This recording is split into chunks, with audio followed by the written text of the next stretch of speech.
नमस्कार दोस्तों, मैं फिर आप लोग के बीच हाजिर हुआ हूँ। आज आपको फिर एनटीपीसी का एक क्वेश्चन बताएंगे, ध्यान से देखिएगा।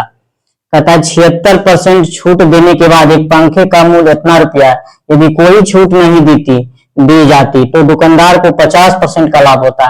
तो छत के पंखे का क्रय मूल्य ज्ञात करिए। देखिए, पहले इसमें क्या करिए कि सीपी, एमपी और एसपी का रेशियो निकाल लेते हैं। ठीक है, तो कहता है 76% छूट देने के बाद। 76% का मतलब क्या होता है? 76/100, 4 से काटे 25, 19/25। अगर अंकित मूल्य कितना है? 25 है, और 19 का अगर छूट पर बेचा तो कितना में बेचा? 6 में बेचा होगा, यही ना है।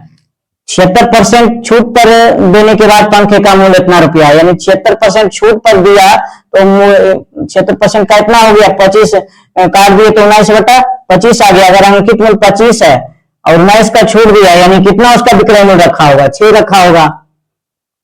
कहता यदि कोई छूट नहीं दी जाती तो दुकानदार को 50% का लाभ होता। 50% का मतलब क्या होता है? 50/100 यानी 1/2। अगर क्रय मूल्य 2 है और 1 रुपया का लाभ होता तो उसका अंकित मूल्य कितना रखता? 3 रुपया रखता उसका, तभी ना 50% का लाभ अगर छूट नहीं देता तो। अब देखिए, इसमें क्या करना है कि अंकित मूल्य को बराबर कर दीजिए। तो इसमें 25 से गुणा करेंगे तो इसमें कितना से गुणा कर देंगे? 25 से। अगर इसमें 25 या 75 तो इसमें 3 से गुणा करना पड़ेगा। तब देखिए 25 या 75, 25 या 75 दोनों क्या हो गया? बराबर हो गया। अब देखिए क्या कहता है, कहता है पंखे का मूल्य इतना रुपया, यानी कहने का मतलब 3330 रुपया। अगर 76% छूट के बाद पंखा को बेचता तो इतना में बेचता, ऐसे कितना में बेच रहा है? 18 में बेच रहा है, गुना। तो कहता छत के पंखे का क्रय मूल्य ज्ञात करिए। क्रय मूल्य कितना हो गया? 25 गुना 50। अब इसी को काट छत को बराबर कर दीजिए। काट छत के बराबर कर देते हैं तो देखिए, काटिए 3 छक 18, 3 से 1 1 1 0 आ जाएगा ना। अब काटिए, देखिए 2 से काटिए 25 गुना 50, 2 तिया 6, 3 से काटिए 3 तिया 9, 3 7 21, इतना आ जाएगा। इतनी ना आएगा। अब देखिए 1 0 तो रहबे करेगा। देखिए 1 0 तो यहाँ 0 रहबे करेगा, इसमें नहीं है, इसमें नहीं है, इसमें नहीं है, यानी 5 में 0 से गुना करेगा 0, एक ही गुना है, मार्ग निकल जाएगा, काटने का जरूरत भी नहीं पड़ेगा हमको। स्थिति यहीं पर से कर सकते थे कि 1 0 आएगा, काटना था। अब देखिए कहता है एक वस्तु को उसके वास्तविक विक्रय मूल्य के इतना पर बेचने पर, कहने का मतलब हो गया वास्तविक विक्रय मूल्य कितना दिया हुआ है? वास्तविक विक्रय मूल्य, वास्तविक जिसमें का लगल रहेगा नीचे, तो वास्तविक विक्रय मूल्य 8 दिया हुआ है। अब बेचा कितना पर? देखिए बेचा कितना पर? 3 में बेचा। ठीक है, कहता उसके वास्तविक विक्रय मूल्य 8, जिसमें का लगल रहेगा नीचे, बेचा कितना? 3 में बेचा। तो 19% की हानि होती। कितना की हानि होता? अगर 19% का हानि होता तो बताइए कितना में बेचा होगा?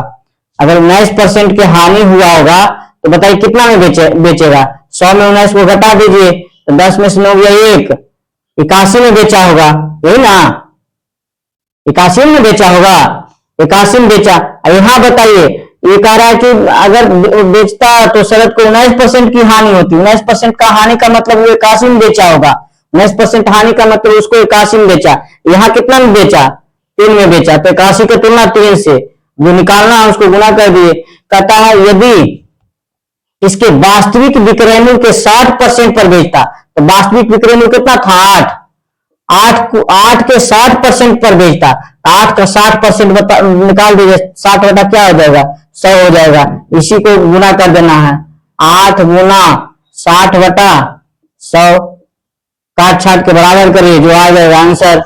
3 से काटिए, 3 से 20 या 60, 20 पचे 100। अब इसको गुना करिए, कितना होगा? 8 8 64 बटा 5। अब देखिए हमको दशमलव लाने के लिए हम भागा नहीं देंगे, क्योंकि 2 से हम ऊपर नीचे गुणा कर देंगे तो 5 गुना 10 आ जाएगा। एक अंक के बाद दशमलव बैठा देंगे। 8 गुना 16 के 6, बाकी 1, 4 गुना 8 1 9, 6 गुना 12, अब बटा कितना होगा? 10। एक अंक के बाद दशमलव हम बैठा देंगे, एक अंक के बाद दशमलव यहां पर चला जाएगा तो कितना होगा? 129.6।